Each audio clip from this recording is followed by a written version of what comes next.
irei com meu Senhor, pra onde Ele Paz a todos.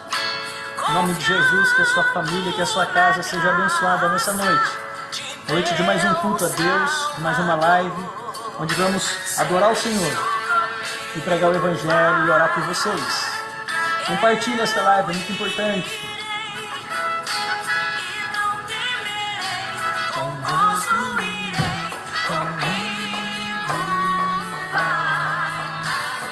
Paz, irmã Mariana, irmã Célia, Pai do Senhor. Oi, Fabi, tudo bem? Deus abençoe vocês. Fiquem aí, que hoje eu quero falar a respeito da espiritualidade de Jesus.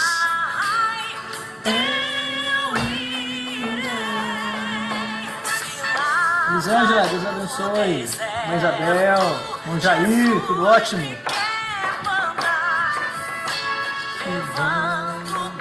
Minha mãe. salvação sem par, eu lhe darei então, com paz no coração. Irmã Eliane, a paz do Senhor. Já já nós vamos nos unir em oração para juntos orarmos, intercedermos pelas famílias enlutadas, por todos, pelos enfermos, pela nossa cidade. Ô Rafael, tudo bem? Luiz Fernando Coutinho, o que nós faremos? Irmã Mara, Deus abençoe. Comigo é grato servir a Jesus. Não? É Cristo. Adriano, tudo bem, meu irmão? Os irmãos estão entrando. Vamos louvar o Senhor com essa música da harpa que nos remete lá atrás, né? Quanto tempo? E depois vamos pregar o Evangelho. Quero que você compartilhe aí. Marcão, Deus abençoe, Marcão. E vamos falar hoje sobre a espiritualidade prática de Jesus. Levando a minha cruz, eu falo de Cristo, que é a minha luz. Rosana, Natan, e não terei com gozo irei comigo. Se Cristo comigo vai, se Cristo for com a gente vai, né, irmãos? Ô Tati, Deus abençoe. Bruno, paz, irmão Bruno, graças a Deus, está aí firme. Se Cristo comigo, Priscila, Deus abençoe. Será a minha sorte a dura cruz levar, sua graça e seu poder, quero sempre aqui cantar. Irmã Maria, Pai do Senhor. Contente Mancidinha, com Jesus. Pai do Senhor. O Adilson, gigante, Deus abençoe, meu irmão. A Tânia também, que Deus abençoe a sua família. De Cristo, que é a minha luz. Se Cristo comigo vai, Irmã Edna, Pai do Senhor. E se você quiser, pode deixar o seu pedido de oração também, tá? Nós vamos orar hoje. Com fé. Irmã Márcia, Pai do Senhor. Saudade da irmã Márcia. Jonas. Ô, Jonas, você saiu hoje do ventre da baleia, Jonas. Cristo comigo Aí ficou bom, assim.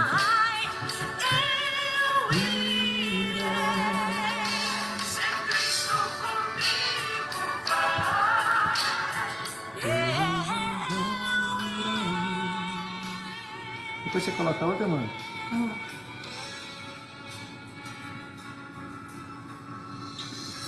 Amém. Glória a Deus. Vamos orar? Vamos dar início ao esse culto da Igreja de Jesus. Vamos orar. Misael também chegou aí. Deus abençoe. Apresente as famílias que estão enlutadas. Hoje pela manhã eu acordei com a notícia do óbito da irmã Fabiana Anastácia. era uma cantora, o Fausto, tudo bem? Uma cantora evangélica. Eu fui pregar em São Paulo, estive com o marido dela, que é pastor também, e que estava em ascensão, muito abençoada, de uma voz incomum, de uma graça de Deus também, de uma vida muito sofrida. E amém, vamos orar pela irmã Rosana, irmã da Osana, vamos orar. E ela estava com sintomas, a Tereza, a Cidinha, do Covid, foi ficar internada, ficou 4 ou 5 dias internada, foi para a UTI e não resistiu. Vamos orar pela família, não só da Fabiana, mas morre muito, né, no Brasil hoje. Eu acordei pela manhã com essa sensação e que a morte é real e a gente vive tanto a vida, se preparando para a vida, preocupado com as questões aqui da horizontalidade, das angústias da alma, que a gente esquece que a morte é real. Para nós cristãos, todo aquele que crê em Jesus, a morte, ela morreu na cruz. E ela nada é além do que um portal que nos leva à promoção da nossa verdadeira vida, a estar com Cristo, a estar ali com o Senhor. Aliás, o céu só é céu e a gente só quer ir para lá porque Jesus está lá. Então hoje eu quero tratar sobre, eu comecei com o Fausto há uns dias atrás, a respeito da espiritualidade de Jesus, nós conversamos. E hoje eu quero continuar falando de uma espiritualidade mais prática ainda, a partir do Sermão do Monte, tá bom? Mas vamos orar? Coloque os seus pedidos de oração, coloque aí as famílias enlutadas, apresente diante de Deus, porque nós não temos noção da força que é isso, de trazer diante de Deus, tá bom? Pai, em nome de Jesus, nós te louvamos nesta noite, te agradecemos pelo dia de hoje, pela provisão que chegou na nossa casa, pela saúde dos meus irmãos. Te agradeço, Senhor, por essa chuva que molha a terra. Eu te agradeço, Senhor, pela nossa cidade. Eu te louvo porque o Senhor é bom e tem nos mantido de pé. A manutenção é do Senhor. E eu quero te agradecer pela tua graça que nos alcançou. Eu quero te agradecer por tão grande salvação que nos viu no abismo da existência, perdidos em delitos e pecados, e dali o Senhor nos tirou para a vida verdadeira com Deus. Eu quero te agradecer por nos dar essa vida, Senhor, de consciência, da graça, do amor de Deus, viver na terra sabendo de Deus, sabendo do Senhor. Senhor, não há comparações. Eu quero apresentar também aqui a Rosana, os nomes que foram aqui listados sobre o pedido de oração, sobre a família enlutada, Senhor, da Fabiana, sobre todos, Pai, todas as famílias brasileiras. Senhor, eu quero orar e pedir o teu consolo, Espírito Santo, rogar a tua misericórdia, rogar a tua compaixão. Não há palavras, não há gestos, mas um toque do Senhor, tudo pode mudar. Senhor, traz a consciência da eternidade, nos desperta para a eternidade. Ó Deus, desperta em nós os princípios que nos validam para a eternidade. Que nós vivamos aqui nessa terra de uma maneira bonita, Senhor, de uma maneira que te agrade, que te louve, que sirvamos de glória para o teu nome, que a nossa vida sirva de glorificação ao teu nome. Tome a cada um que aqui está, as igrejas dessa cidade, os meus irmãos cristãos, crentes, todos, visite as orações daqueles que oram na madrugada, daqueles que oram pela manhã, pela tarde, tudo está nas tuas mãos. Senhor, desperta os teus filhos a te buscarem mais e mais, a ler a tua palavra, a estudar o evangelho, a discernir o espírito do texto, Senhor. Fale conosco nessa noite. Ah, Jesus, alegra a nossa alma. Só tu tens água viva que nos alegra. Só tu tens, Senhor, as fontes que jorra água viva. Abençoe a cada um que aqui está. Meu Deus, venha tratar, venha abrir portas, venha, Senhor, nos dar a experiência da intimidade, venha nos dar a experiência do contentamento, da gratidão, da satisfação plena no Senhor. Jesus, abençoe os pastores desta cidade, o conselho dos pastores, que o Senhor continue abençoando e trazendo sobre nós a paz, a unidade, Senhor, e a convergência para lutar pela fé que nos foi dado.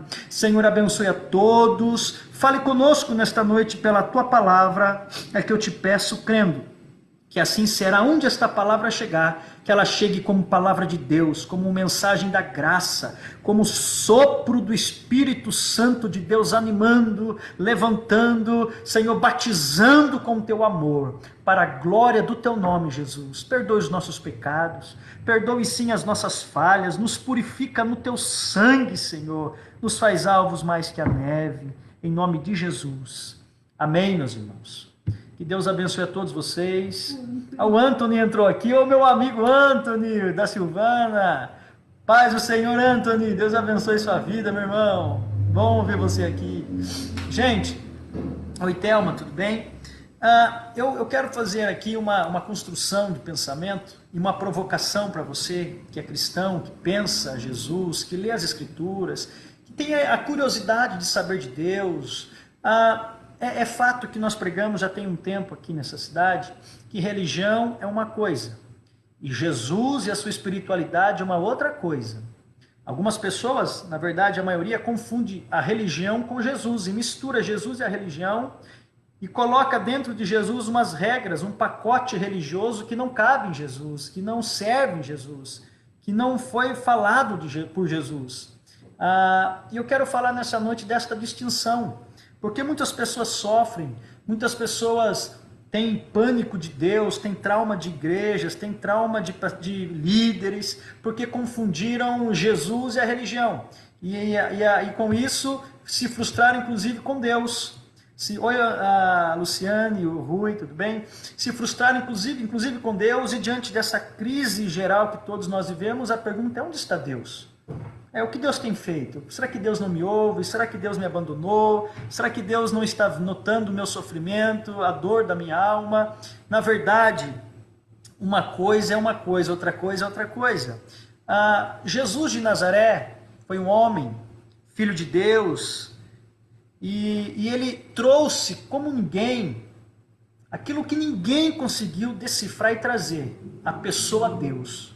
Então Jesus, quando ele nasce, ele tem sim a missão de salvar o homem dos seus pecados e delitos, do inferno, da morte, mas também consigo, Dr. Ricardo, tudo bem? Jesus traz a revelação de quem é Deus, de como Deus é, de como Deus se movimenta, de como Deus lida com a vida, de como Deus lida com a sua criação, de como Deus lida com as orações. Valdirzinho, tudo bem? Como que Deus lida com a vida. Você entendeu? Jesus traz esse compêndio, essa revelação de como Deus é. A cada fala de Jesus, a cada palavra, a cada gesto de Jesus, ele estava dizendo: esse é Deus. Por isso que ele diz assim: quem me vê a mim, vê o Pai, vê Deus. Nunca ninguém conseguiu ver Deus, mas aquele que é nascido de Deus, aquele que é Deus, que veio de Deus para o mundo, ele traz a revelação de Deus. O Velho Testamento todo revela e mostra a religião dos judeus. Por que digo religião? A palavra religião significa religare. É o religamento, é a tentativa do homem se conectar a Deus através de obediências a mandamentos, a regras, a sacrifícios, a lugares santos. Ele tinha que cumprir uma seção de regras e de mandamentos para tentar se aproximar de Deus, e não poderia errar e falhar. Nunca ninguém conseguiu cumprir tudo.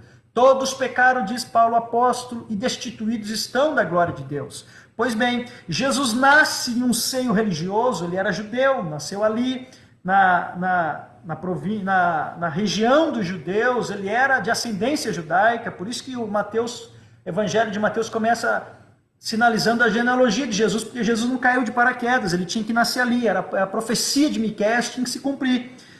Mas Jesus, ele não traz uma religião, ele não traz uma senha para o homem se conectar com Deus, ele não traz um jeito de um homem acertar Deus, ele traz Deus para o homem se relacionar com Deus. E ele diz, o capítulo 5, 6 e 7 de Mateus, revela isso, o famoso Sermão da Montanha, ou o Sermão do Monte. Esse é o maior e mais famoso sermão de toda a história.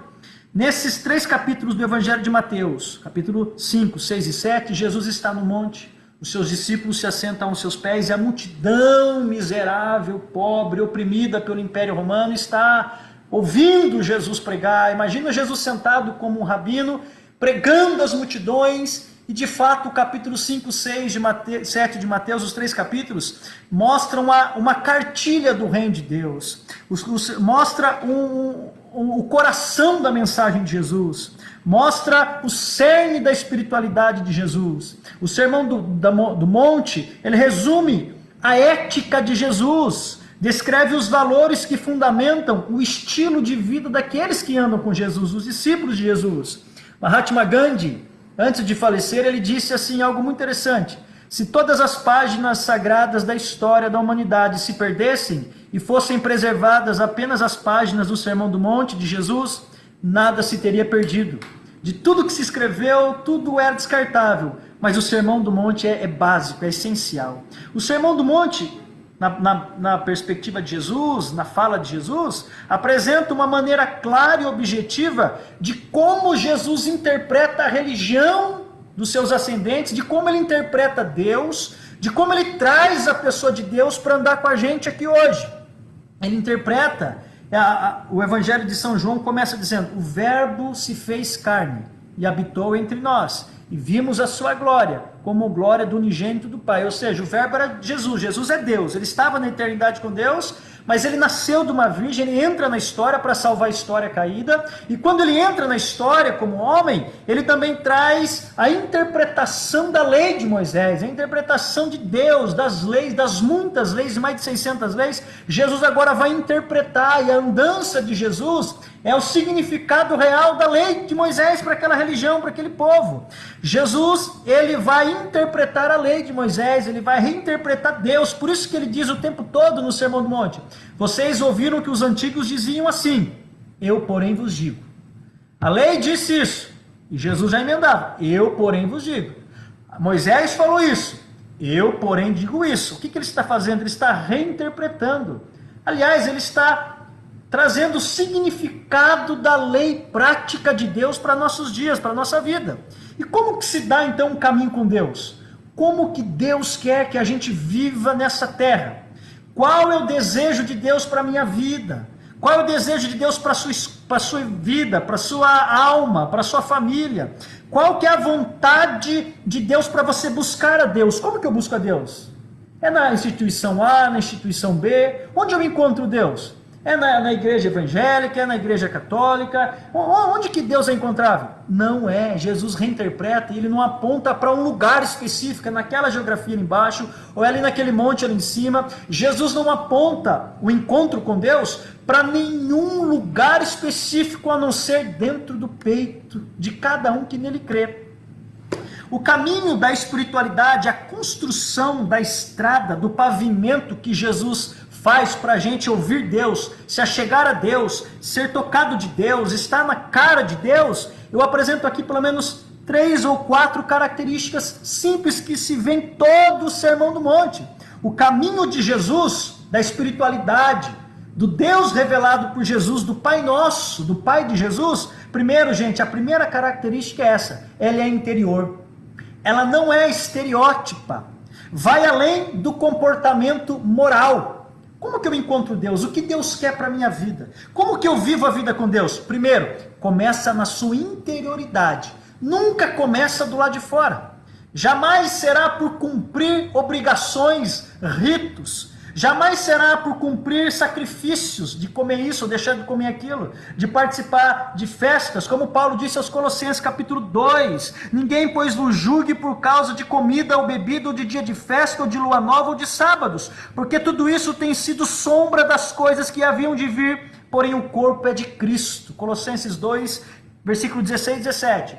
Ou seja, Jesus está trazendo Deus para a nossa vida. Ele está tirando Deus da religião judaica, ele está tirando Deus do templo de Salomão, do templo de Zorobabel, ele está tirando a pessoa de Deus de dentro da lei, ele está tirando Deus de dentro da relação com Abraão, com Isaac, com Jacó, com Moisés, com Davi, com Salomão, com os profetas, de João Batista. Ele traz aquele Deus do Velho Testamento da religião, que exigia leis, regras, lugar santo, comida santa. Ele tira Deus daí e coloca Deus dentro do nosso peito. E diz assim: o primeiro passo para se relacionar com Deus, do caminho da espiritualidade de Deus em Jesus, é saber que Deus busca um relacionamento interior. A primeira característica da fé em Jesus, do reino de Deus em Jesus, é a interioridade. Vai além de cumprir regras, vai além de cumprir mandamentos, vai além de cumprir uma cartilha de obrigações. Ele requer mais do que obediência a mandamentos e regras. Ele aponta um caminho mais profundo, que inicia lá no âmago, no cerne do seu ser, aonde ninguém conhece, aonde ninguém pisa, aonde ninguém sonda, aonde apenas Deus conhece, tem acesso e pode habitar. É ali que nós começamos a nos relacionar com Deus. Por exemplo, Jesus disse assim uma frase que a gente cita toda hora: eu sou o caminho, a verdade e a vida. Aí as pessoas pensam assim, o caminho de Jesus é o caminho da igreja. É a rua 7 de setembro, número 750. Não, é o caminho da praça. O caminho que Jesus falou, ó, você não quer seguir o caminho? O caminho é o caminho da religião. Não é isso que Jesus de Nazaré falou e nunca disse. Se alguém falou, descreia, está equivocado, não está falando de Jesus. Porque se assim fosse, Jesus seria mais uma religião, como o budismo, como o islamismo, como o espiritismo, como qualquer outra religião. E Jesus está para fora do balde da religião. Ele é Deus que habita o cosmos e te habita. Ou seja, ele aponta para um relacionamento de fé que começa onde? Na sua interioridade, no seu coração. Você quer uma prova disso no Sermão do Monte? Ele diz assim, na lei, na antiguidade, Moisés falou que aquele que adulterar, esse é digno de morte, vai morrer a pedradas. Aí Jesus vem interpretando, diz assim, eles disseram isso, eu porém vos digo, aquele que apenas olhar para uma outra mulher ou para outro homem com intenção espúria, ilícita, já cometeu adultério, sem mesmo praticar, sem chegar aos fins. Por quê? Porque aconteceu dentro, é um olhar de adultério, é uma mente de adultério, é um pensamento de posse daquilo que não é seu. Já adulterou. Jesus aponta para o caminho da interioridade. Por quê? Porque ele está aqui dentro e aqui ele sonda, ele sabe os movimentos da nossa alma. Jesus disse assim, lá na lei da religião, se você matar alguém, você é digno de morte. Aí Jesus vem, reinterpreta e diz assim, eu porém vos digo, não precisa matar, puxar o gatilho ou dar uma pedrada. Basta apenas você odiar. Basta apenas você se irar contra aquela pessoa e esse sentimento de ódio homicida já é suficiente, você já matou ela dentro de você mesmo. Olha que diferente, que muito mais difícil. Jesus nos convida a um relacionamento de verdade, não a partir da boca para fora, de como que se veste bonito, de como que fala bonito, de como cumpre o rito bonito, não falta do rito, não, cumpre todas as regras, mas dentro está podre, como Jesus falou dos fariseus que cumpriam tudo do lado de fora, sabiam a lei de cor e salteado, tinham a tradição dos anciãos, andavam com um livro debaixo do braço, sabiam tudo da informação, mas dentro eles eram podres, sepulcros caiados, belos por fora, oco, podre, cheio de bicho por dentro. A espiritualidade de Jesus não é do lado de fora. Olha, as pessoas, olha que homem santo, coloca um terno e uma gravata. Olha que mulher santa, meu Deus, olha o cabelo dela. Pelo amor de Deus, isso é cultura humana, não tem nada a ver com a espiritualidade de Jesus. A espiritualidade de Jesus começa dentro. Dentro, desemboca do lado de fora, mas é dentro que ela se inicia. Então, gente, Jesus recomenda que seus discípulos, dentro, busquem a paz. Então, ao invés de você ter ódio de alguém, busque a paz. Ao invés de você construir um muro com alguém, Jesus disse, se você está a caminho com o seu adversário, tente reconciliação, porque vai que você esteja errado mesmo nos seus argumentos, e ele te lance na prisão e você não sai de lá.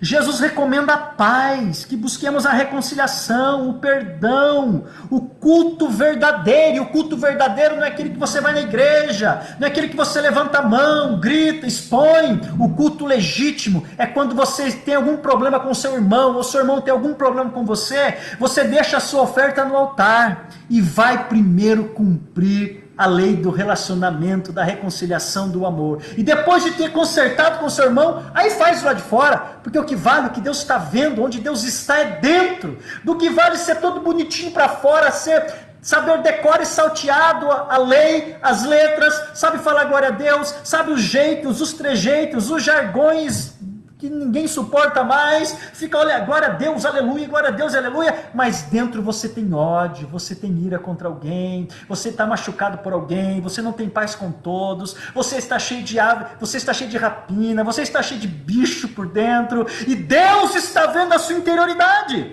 porque o profeta Isaías diz no capítulo 57, o nosso Deus é o Deus dos deuses, o El Shaddai, habita os céus dos céus, vírgula, mas também habita com um quebrantado e contrito de coração. É ali que ele está, é aqui dentro.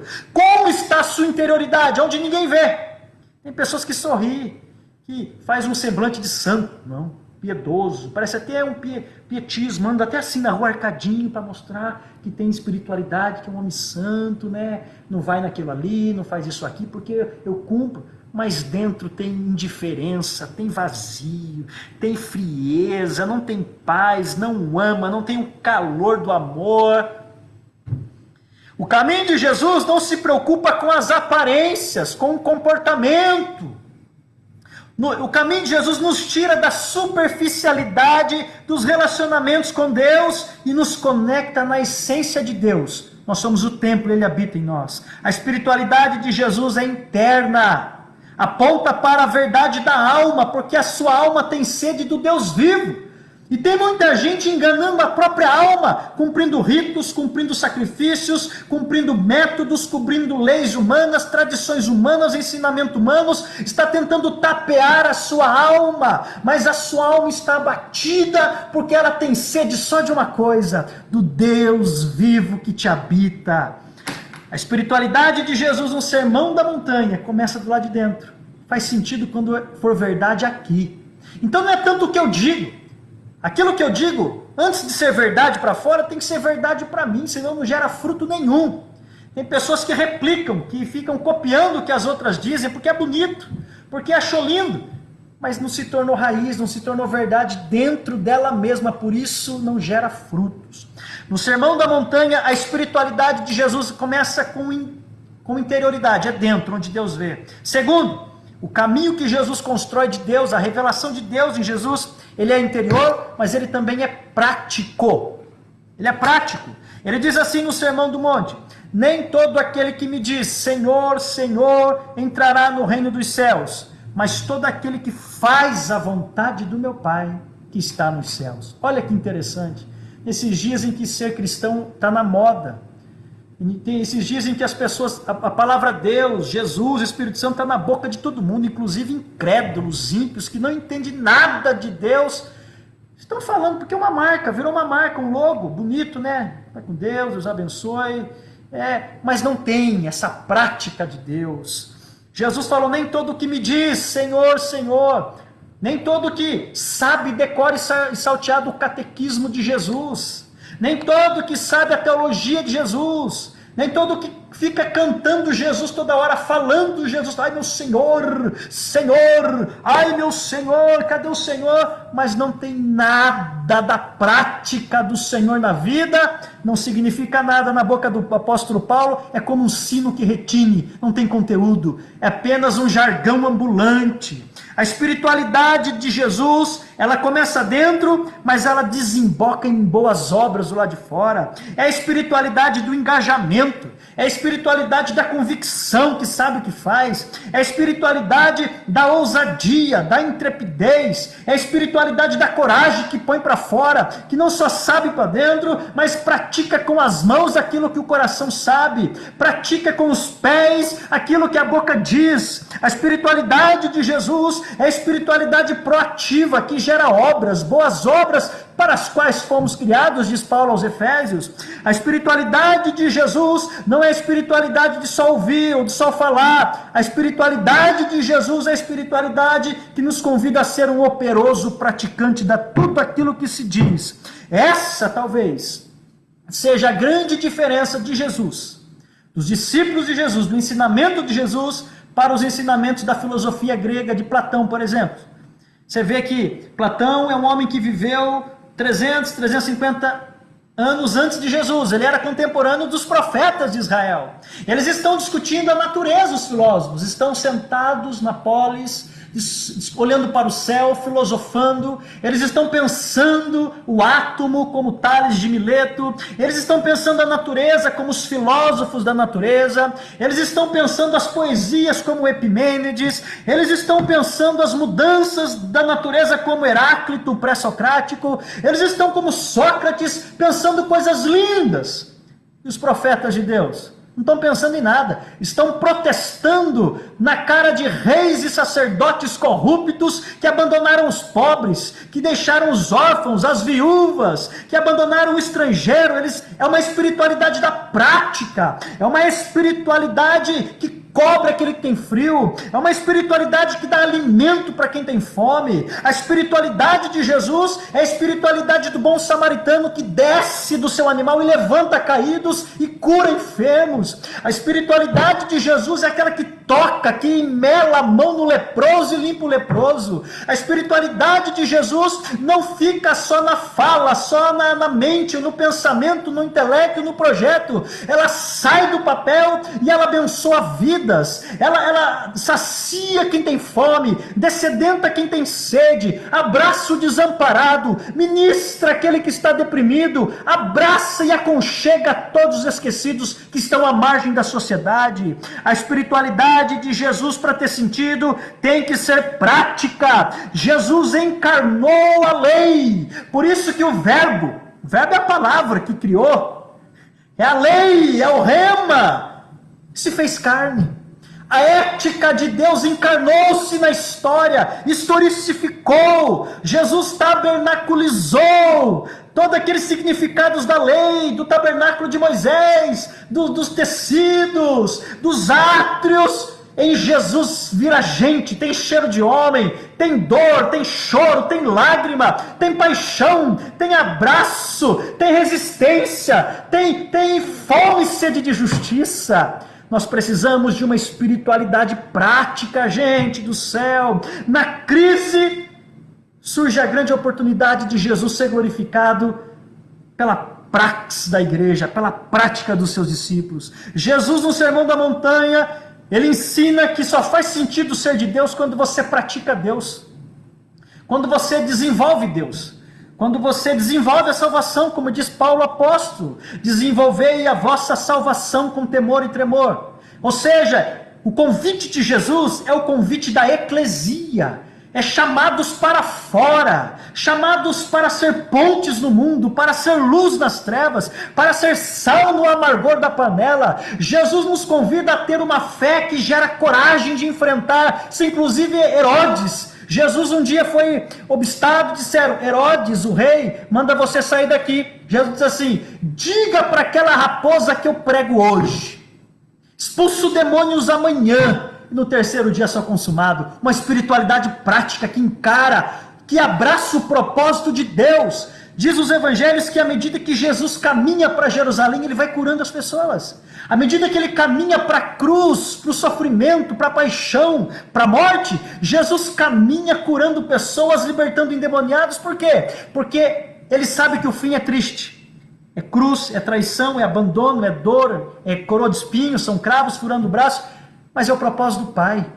Se for propósito de Deus, ainda que doa, ainda que seja sofrimento, que Deus te dê coragem, uma fé que se desemboque em coragem, em atos de enfrentamento do império das trevas.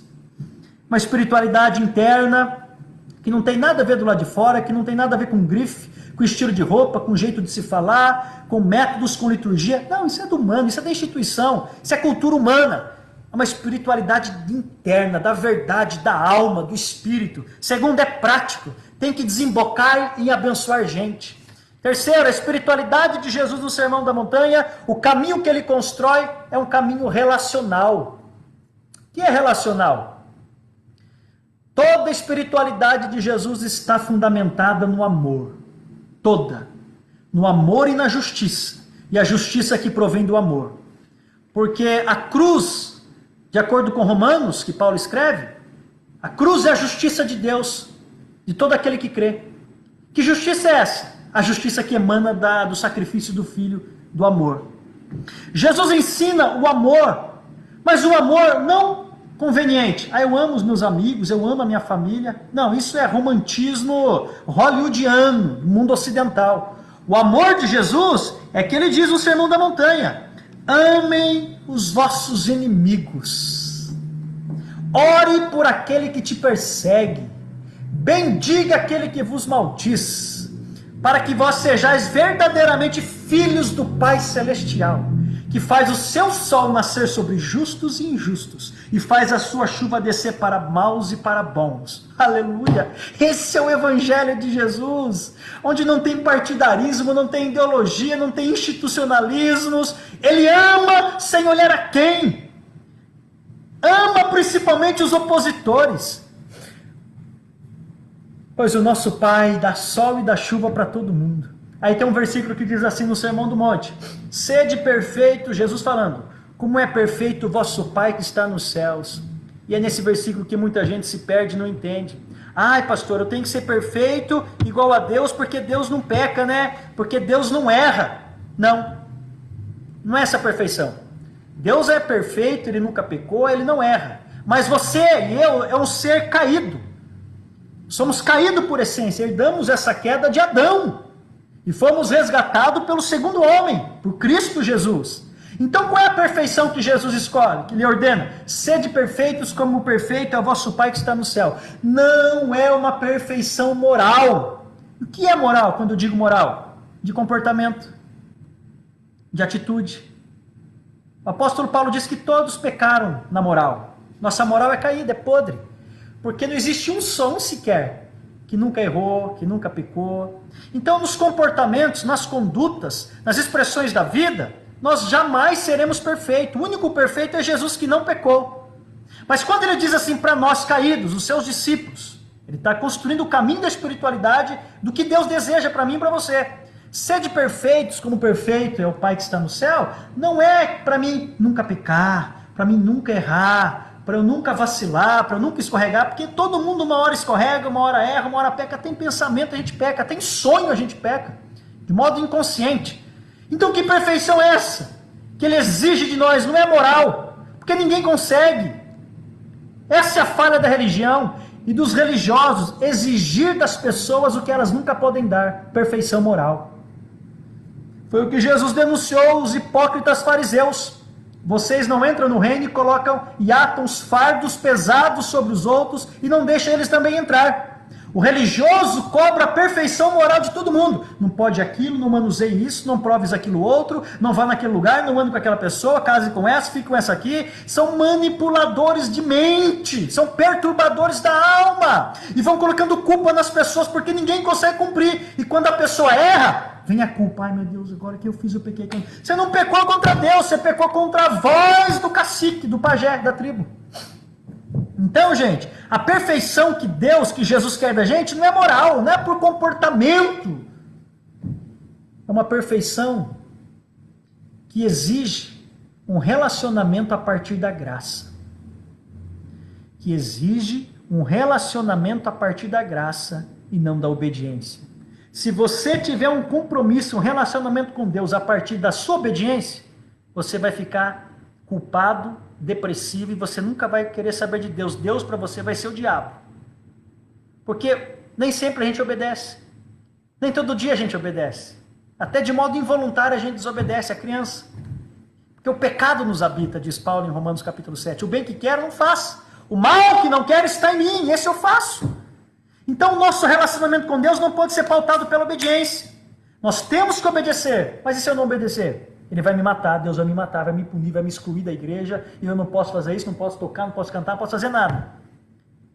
Isso é um peso em cima das pessoas, isso faz mal, porque Jesus não está dizendo isso. A perfeição que ele exige da gente é que nós pratiquemos a nossa vida não a partir do mandamento da obediência, mas a partir do relacionamento da graça. Porque Deus se relaciona com nós através da graça. Porque se ele não se relacionasse comigo e com você através da graça, ele iria nos extinguir, nos fulminar há muito tempo. Por isso que as misericórdias se renovam a cada manhã. Qual é a garantia que a misericórdia se renova? É que Deus é um Deus gracioso, que decidiu se relacionar com a sua criatura a partir da graça, do favor imerecido. Aquilo que eu mereço, a morte, a punição, ele não dá. E aquilo que eu não mereço, o amor, a segunda chance, o carinho, a recompensa ele dá. É favor que eu não mereço, é graça todos os dias. Então, pratique o seu relacionamento com Deus a partir da graça. Eu não mereço, eu errei, mas ele me perdoa. Eu falhei, ele não me condena. Porque para aqueles que estão em Cristo Jesus não há mais condenação. Aí eu pequei, Deus se afastou de mim. Não. Nada mais nos separa do amor de Deus revelado em Cristo Jesus. Nem a morte, nem a vida, nem o pecado, nem o principado, nem os anjos, nem o presente, nem o porvir. Nada nos separa do sangue, do amor revelado na cruz de Jesus. Então não lide a sua vida, estou tão fraco, pastor, porque eu desobedeci, não foi no culto. Mas e daí? Você acha que Deus está preocupado? Ela descumpriu um rito. Deus está muito mais preocupado se você entendeu o que é graça. Porque Ele se relaciona com você a partir da graça e Ele quer que você se relacione com Ele e com a vida a partir da graça. Aí, você não vai ser carrasco.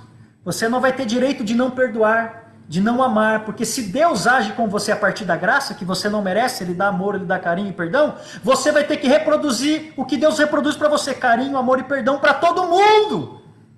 De modo que a graça, gente, é o único meio pelo qual a gente é salvo mediante a fé. Não vem de vós para que ninguém se glorie. É dom de Deus. Não viva um relacionamento com Deus a partir da obediência do mandamento. Você vai desobedecer uma hora, ainda que involuntário.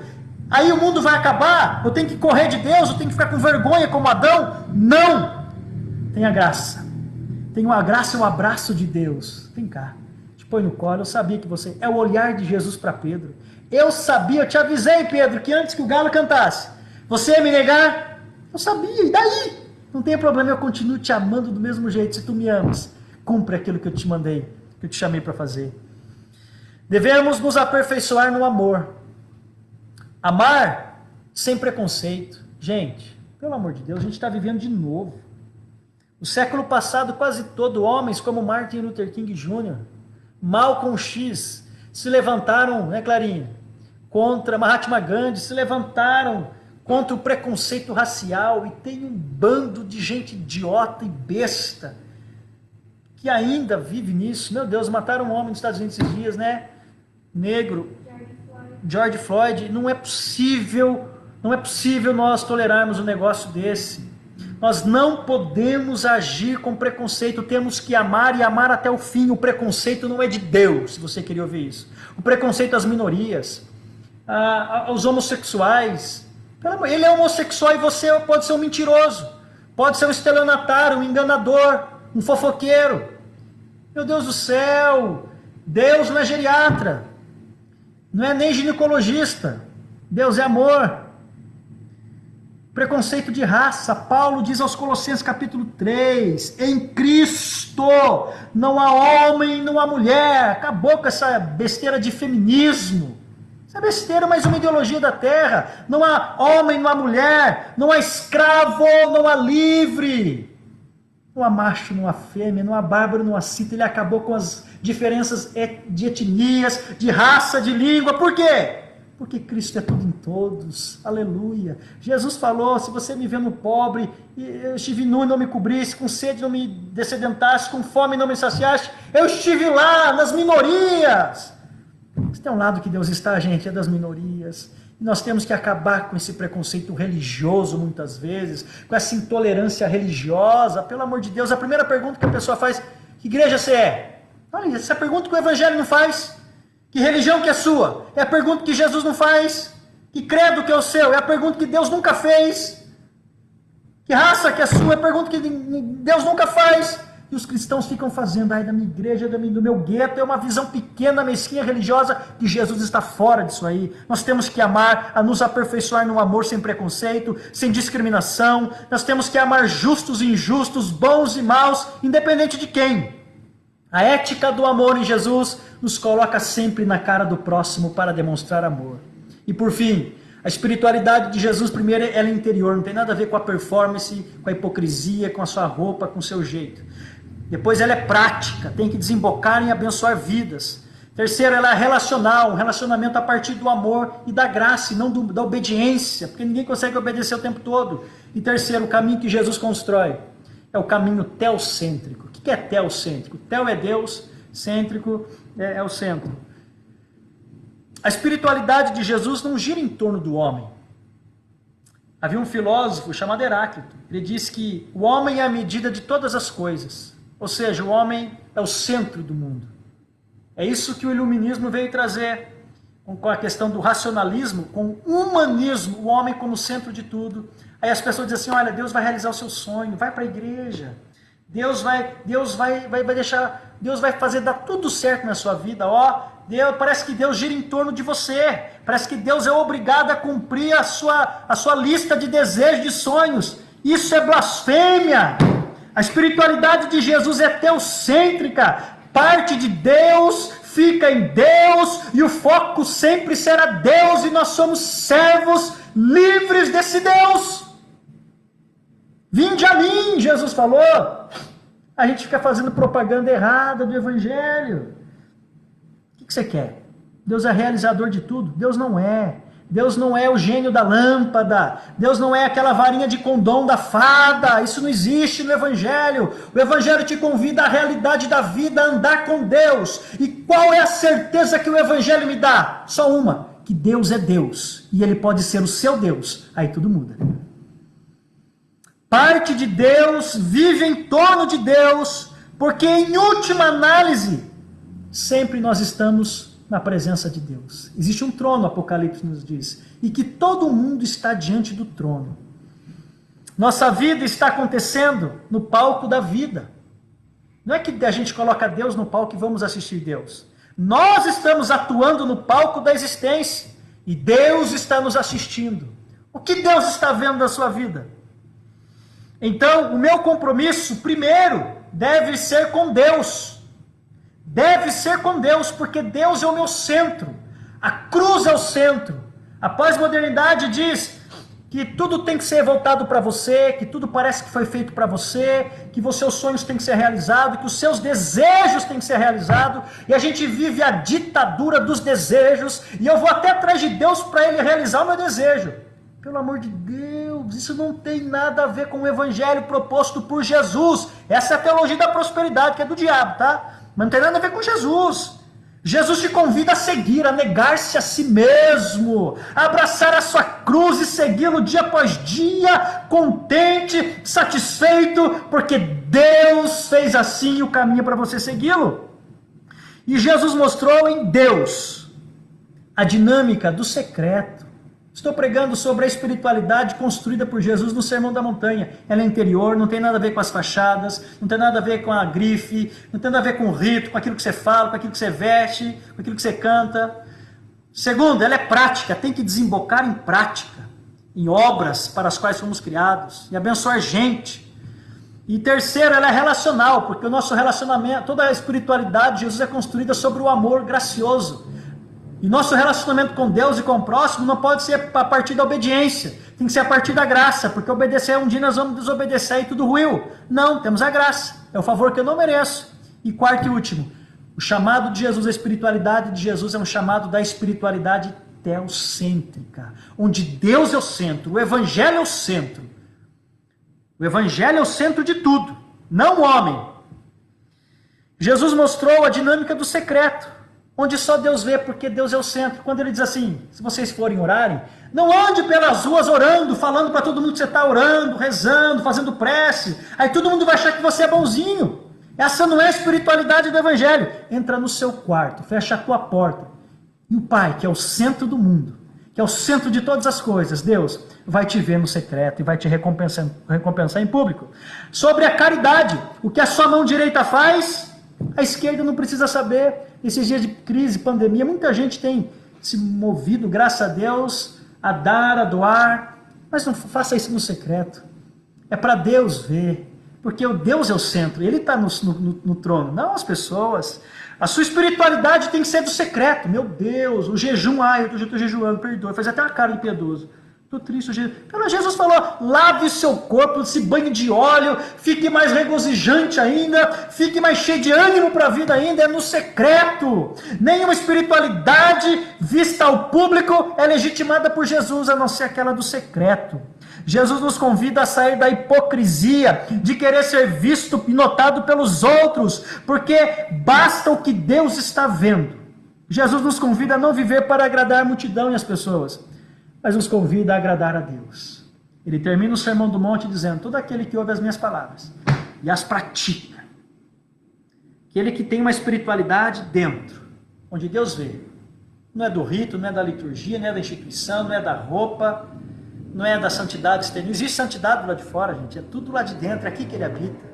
É aqui que o Espírito me conforma à imagem e semelhança dEle. É dentro, gente do céu. O caminho de Jesus é dentro. Eu sou o caminho, a verdade e a vida. É dentro, é aqui a alma. A minha alma tem sede de Deus, o Deus vivo. Depois a prática. Praticar. desembocar em bênção, ser luz do mundo, sal da terra. Não existe um único lugar nessa terra, não existe nem único buraco que eu não possa entrar que Deus não esteja comigo. As pessoas me dizem, mas na escola Deus não está. Deus está comigo, porque Deus está em mim. Lá naquele ambiente Deus não está. Deus está porque Ele está em mim. Na política, Deus, as pessoas confundem a religião. Não pode trazer Deus para a política, porque Deus é santo. Pelo amor de Deus. Jesus, não existe um buraco, um lugar que Jesus não entre para mudar e transformar. Eu sou de Deus, é onde eu vou, Deus vai comigo. Seja na escola, seja no pensamento, na filosofia, na teologia, na política, na vida, na profissão. Não existe. Deus, Ele é comigo. E onde eu for com Deus será melhor. Ele é relacional, porque o relacionamento da espiritualidade de Jesus não é do mandamento, não é da obediência, do santarrão, do hipócrita religioso, do fariseu. É do relacionamento do amor e da graça. E por fim, é teocêntrico, porque Jesus é o centro de tudo. Jesus é o centro da sua vida. Jesus tem que ser o grande epicentro de todos os movimentos da sua vida. Se assim não for, receba Jesus como Senhor e Salvador hoje da sua vida. Se assim não for para você, hoje volte para Jesus.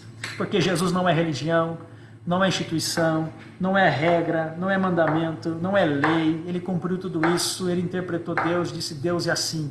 Andando com pessoas simples, andando com os pobres, curando doente, ensinando através da simplicidade das parábolas, amando a todo mundo, apontando o samaritano, que para muitos era louco e impuro, como o grande herói da parábola. Em Jesus não há espaço para preconceito, em Jesus não há espaço para diferenciação de gente, em Jesus não há espaço para hipocrisia e para religiosidade. Ele é um homem perfeito. Vamos orar? Senhor, obrigado por esta palavra. Eu te agradeço, Senhor, por este dia, por este culto. Abençoe essas pessoas que aqui estão. Tome cada uma delas nas tuas mãos, Senhor. Visite a casa com paz. Visite o coração com alegria. Senhor, vai tomando nas tuas mãos todas as coisas. Abençoe, Pai, para a glória e honra do teu nome. Jesus, entra nessa casa. Senhor, visite esta mulher, este homem, traz alegria, traz a vitória do Evangelho sobre o mal, repreenda as inimizades, as discórdias, que haja paz, que a cruz se levante trazendo salvação, que o Espírito sopre o amor de Deus, a paz de Deus, o entendimento de Deus, a lucidez na cabeça das pessoas, tira o engano da religião. A religião é trevas, é ignorância, acenda o Evangelho da luz, da percepção, do discernimento, Pai, e liberte as consciências religiosas para o reino de Deus, da liberdade, do amor de Deus. Abençoe a nossa cidade, dá vitória nessa cidade. Abençoe a todos em nome de Jesus, livra-nos do mal, de toda a fúria contrária, que seja repreendida pelo poder do nome de Jesus, que esteja cortada por terra todo plano diabólico, em nome de Jesus. Dá vitória, Pai, à igreja, aos pastores amigos, às igrejas, às nossas autoridades. Ajude as nossas autoridades a conduzir, Pai, da melhor forma possível. Repreenda este vírus, repreenda esta pandemia, Pai, e traz paz. E que o amor de Deus escorra pelas ruas dessa cidade, trazendo mudança em nome de Jesus. Amém. Traz aqui. Que Deus abençoe a sua vida. Em nome de Jesus, orem por mim. Hoje é aniversário da minha sogra, irmão, da irmã Jussara, da Daianinha, minha cunhada. Deus abençoe a todos em nome de Jesus. Luciano, Deus abençoe você, o Ricardão. Deus abençoe, Bruno. Fique com essa palavra. A espiritualidade que Jesus constrói não é uma religião, não é escrava dos lugares santos, das coisas santas. Jesus é o caminho, agora é um estilo de vida diferente, é o reino da liberdade consciente, de ser quem de fato se é. Coração disposto a obedecer, ouvir todo teu querer, dá-me coração igual a teu. Que Deus abençoe a todos, ao Mateus, ao Rui. Domingo estaremos de volta, 7h30 da noite. Deus tem falado nessas lives. São mensagens que alguém me disse: pastor, o senhor provoca a gente a pensar. É diferente, é isso mesmo. É diferente. Deus abençoe a todos da Igreja Evangélica, os irmãos da Igreja Assembleia de Deus, ao Luciano. Que Deus abençoe todos vocês.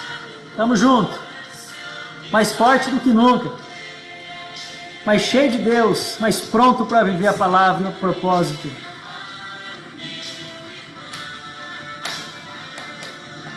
Compartilha essa live, gente. Manda nos grupos aí. Tenho certeza que vai abençoar muita gente. Fica com Deus. Orem por mim.